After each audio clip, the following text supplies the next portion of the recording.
Wow, welcome, welcome, welcome. If you're brand new to my channel, welcome to my channel. I'm Patrice Evans, and I bring out a woman's joy from her hair, from a beautiful hair, and from her beauty from the inside out, keeping Jesus at the center of all that we do. And if this is something you're interested in, then welcome. Please make sure you're subscribed, you've clicked the bell, and you've commented to let me know that you are new and so I can welcome you and any questions that you might have, okay? All right, well, today I'm here to talk to you about the things that I don't do with my hair anymore. And the reason I'm doing that is because I want to move forward with a series to help new naturals or even my existing naturals that maybe they've been watching but they just haven't been implementing things and they haven't really started their journey, or maybe been kind of somewhat started but you haven't really been deliberate. Whatever the case is, I'm starting this series for this year 2020 to help anyone who is trying to go natural and to keep you from perming your hair. It's kind of my purpose. So I'm going to go back to old videos and refer to them, and part of my things that I don't do anymore refer to old things. So if you're an OG and you're like, I knew that already, then don't worry. This is for brand new people so that when they go into my playlist, if they hear that I do certain things, they'll know that now I don't do it anymore, but I basically follow the same regimen. So let me just overall let you know that I've been keeping the same regimen from the beginning of my journey, and I've had a setback and I've had some things, and because of the setback, I had to really minimize everything that I put in my hair and what I was doing. And because of that, there are some things that I don't do anymore, okay, by just default or because I really noticed it was bad for my hair, or maybe it was, but I didn't realize it. Notice that I have a very serious consistency with how I set out to take care of my hair, okay? So let's get started. So number one, I don't use ACV anymore. That's apple cider vinegar. It is a great product. It's wonderful. I loved it when I started my journey. If you remember correctly, and I'll definitely link a playlist of my first wash day routine. It'll go into my second and then my third. And very shortly, I wasn't able to get it in by January, but I plan on giving you my wash day routine probably either in the next video or the video afterwards, okay? But this is going to be a series, so I want to build up to that so that you understand why I use what I use, okay?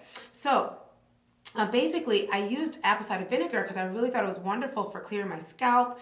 I used it with clay, and it just worked well. What I did was I mixed it in my clay, and I learned that when I first started my journey. And I loved it. I thought it was great. I loved the way it made my hair feel. It felt clean. It was wonderful. But when I had a setback, I was concerned about putting too many things in my hair, and that's when I made this change and I stopped doing things. And that happened in 2018. So all of 2019, there were things I did not use, and that's one of them. So I just never brought apple cider vinegar back into my regimen because it seems like, I don't know why, but when I kind of now know why, because I was searching around at other people's videos and I stumbled upon someone saying that there is protein in apple cider vinegar. So if this is your first time hearing it, I'm glad I'm able to share that with you. If you are protein sensitive, be careful with the apple cider vinegar. I didn't realize that. So, and I think I would caution you with a lot of our natural products like coconut oil, apple cider vinegar, and my next thing that I stopped doing.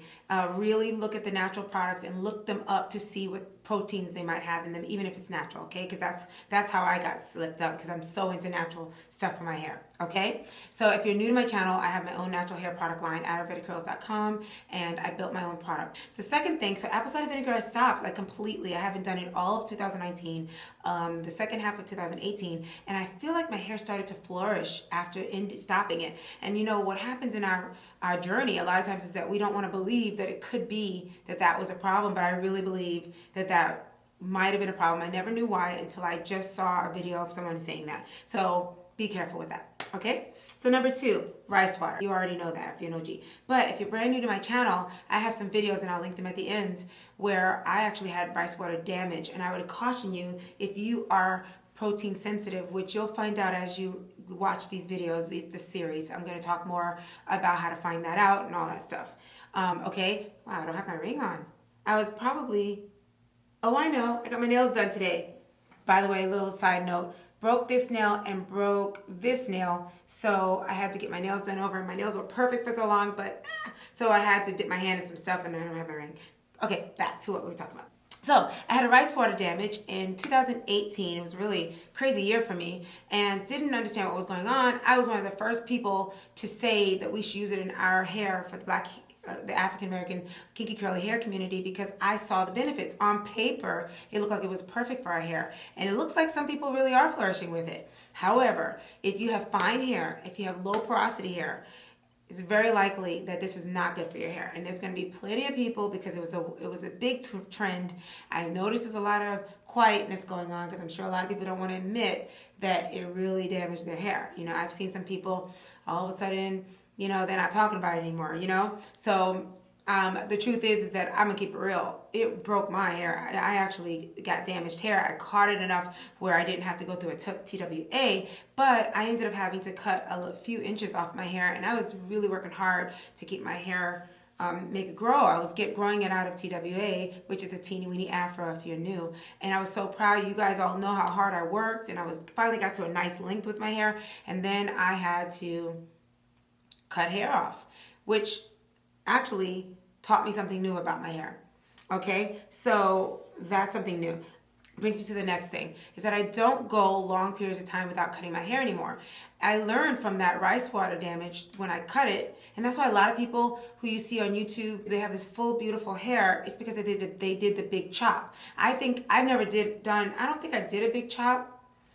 I think what happened to me is that the blonde hair grew out and it just started falling out, and then I kind of dyed it darker. I don't remember ever cutting out. Well, when I first started my journey, I cut out a lot of the stringy hair, but when I finally had it all natural and dyed it again, that hair had to grow out, and it was in the fall, the end of 2016, the beginning of 2017 is when I actually had a real healthy journey. It started at the beginning of 2017. So I guess it hasn't been that long. I think it's been 2 full years with a setback. So I'm doing okay.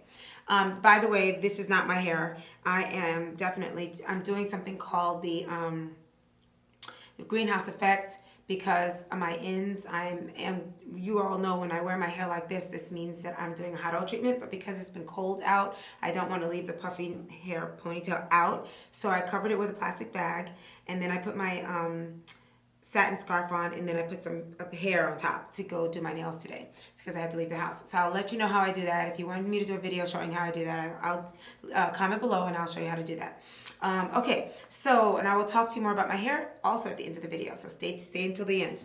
All right, so I do not go long periods of time without cutting my hair because I learned from the rice water damage when I cut that out, because I had to, that my hair grew back so much fuller, and it had such a nice shape, and it looked pretty, and I was like, wow, this is not a bad thing. Even though it was shorter, it just looked fuller and healthier, and I've had such a better journey since then, so all things work together for good, right? So it taught me that, wow, wait a minute, maybe it's not so bad. So my issue was I didn't know how to trim it, so I learned how to trim it, and now I actually trim my hair regularly every 2 months. So I don't go long periods of time without trimming my hair anymore. I do it twice a month. And so that is the third thing. The fourth thing is I don't saturate my hair anymore. This is for my OGs that remember back in the day, in the beginning of my journey. If you look at my videos, I saturated my hair every night. Now, I was going through something where I was trying to hydrate my hair because it had been in weaves for years. So what I was trying to do is maximum hydration. I was using clays and I was keeping my hair saturated. And where I lived, it was warm enough for me to be able to do it. There's something called hydro fatigue. I don't think I got that. However, I do feel like in retrospect, I was doing the most. You know, while it worked to do the most in the beginning of my journey, there came a time where I needed to kind of say, okay, you have reached maximum hydration. If you have any questions about that, please comment below. I will do a video on that as well. But maximum hydration, in short, would be that your hair is so dry, and it's been dry for so many years because all you've done is done weaves or braids. You've never really known how to moisturize your hair. So that means your hair doesn't even know what it's like to have regular moisture in it, conditioning and water and everything. You need to go through, and I always used to say the first 3 months, really hydrating your hair well, and maybe a little more than you would normally do in a normal regimen. So your hair literally reaches something called maximum hydration. We don't talk about it a lot these days because a lot of naturals have been natural for a while. So they've actually have enough of moisture in the hair that they keep on top of. But if you are just transitioning from not taking care of your hair, not knowing what to do with your hair, you probably need to go a couple of months of getting your hair to a level where it is, you can see the curl pattern from the root to tip when it's wet. It's not frizzy. It's literally, you can see the pattern. That means it's got a lot of moisture. It's fully moisturized. That takes a little time to do, and you need to be keeping it moisturized regularly and a little more than you would do in a normal regimen, okay? So we could talk about that more too. Anything I'm talking about that you want to hear more of, it's important that you put comment below, because I won't know unless you tell me, okay? I'll just do what I think you want, but I really want to make sure I'm taking the time helping you with your new journey, or your re-journey if you're redoing it, or whatever you need to do to stop you from perming your hair, to help you so that you can enjoy your hair. Okay, so I do not saturate my hair. I used to do it every night, like literally start all over again, saturate it. I didn't necessarily wash it, but it was literally wet, okay? And I had a routine where the way I would wrap it around my head like a doobie, and I would stretch it that way, and I don't do that either.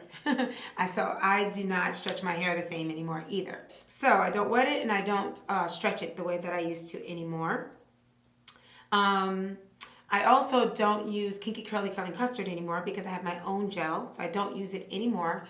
I'm not saying that I don't like it. I think it's a great product still. I still have a jar, and I decided, okay, I'm going to use it as a backup if I ever get desperate.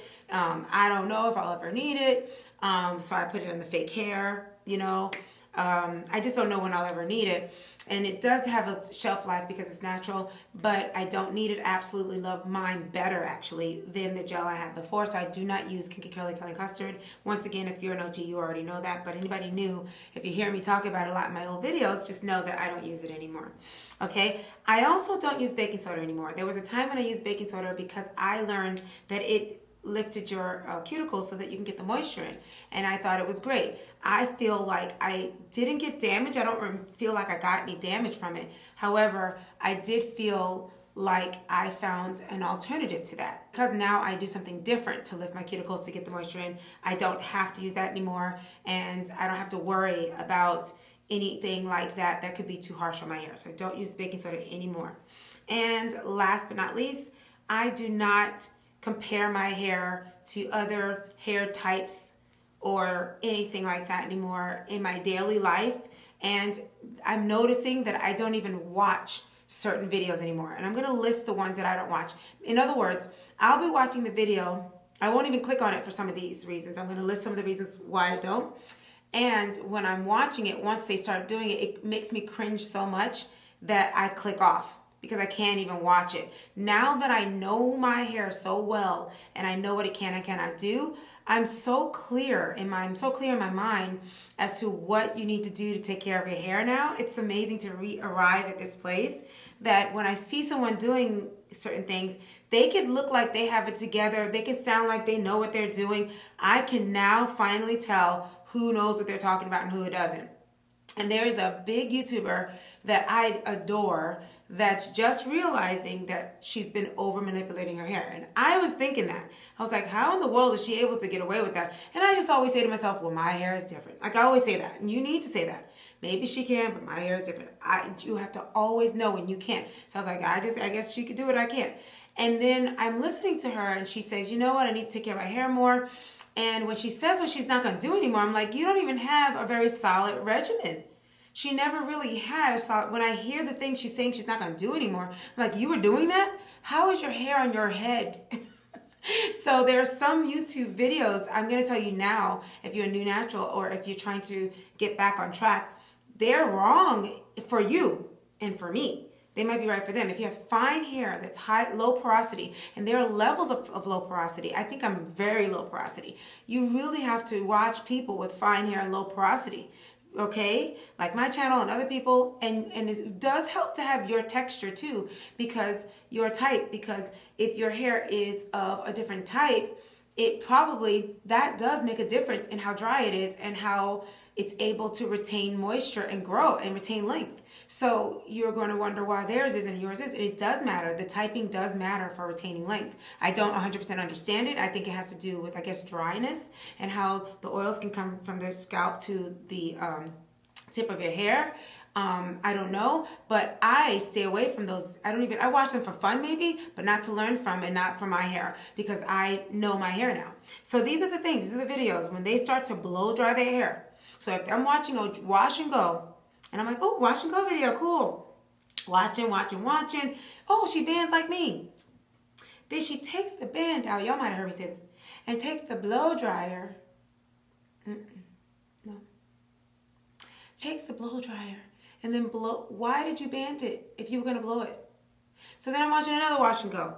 And she just blowing it out. I'm like, why y'all blowing your hair out? Why don't you just like stretch it overnight? And what else?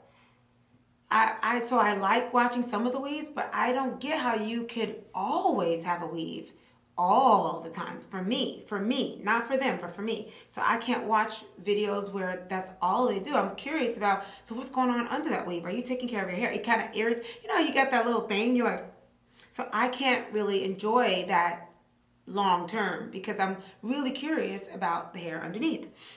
Relaxed hair, I don't even click on it if it's relaxed because I'm like, why even bother? I don't follow hair guidelines that are not good for fine, low porosity hair. So if I'm watching a girl, I love her style. I love some of the things she's doing. I went on the channel because there's some tips I'm really getting. But if she is doing things that a low porosity, fine hair person can't do, then I just I unplug and I get off. And I think it's protecting my mind. And I'm encouraging you to protect your mind too. Make sure that when you're watching videos that are not like your hair type, that you're watching it for fun. You know the difference between the fun videos, they're just fun because she's cute. You like her hair, you like the way she does the styles. You know that's for her. And the other videos, you're actually learning for yourself. There is a difference. And they could be huge YouTubers, long, pretty hair, looks like your hair. But when they start doing certain things, you got to be careful because we cannot do it. And let me tell you the number one thing. You cannot blow dry your hair necessarily and be okay with it. Not everyone can do it. I mean, one time. All right. So these are the things that I don't do anymore with my hair. I hope this has helped you. Definitely put a thumbs up if you like it. Give me a like. And go into my playlist at the end of the video and watch my first wash day routine and how I got to where I am today so you can catch up, because with this new series I will be showing more. My next thing is going to be, I plan on giving you a video on how I'm going to trim my hair again. It's time to trim my hair again, but now I'm going to try doing the threading, African threading. So please stay tuned for that for next week. Okay, I love you guys. I'll see you in the next video. Remember to keep Jesus at the center of all that you do. Bye.